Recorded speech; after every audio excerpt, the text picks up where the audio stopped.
El passat 1 de maig, coincidint amb la festivitat de Sant Josep Obrer, el municipi de Collsuspina va acollir una nova edició de l'Aplec de Sant Cugat de Gavadons, una de les trobades més emblemàtiques de la comarca.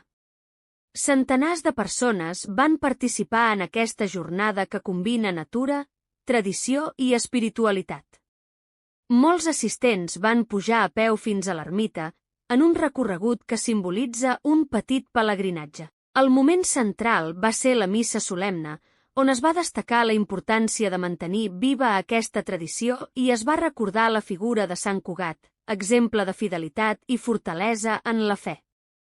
Després de la celebració, els participants van compartir coca i vi dolç en un ambient de germanor, reforçant el caràcter comunitari de l'Aplec.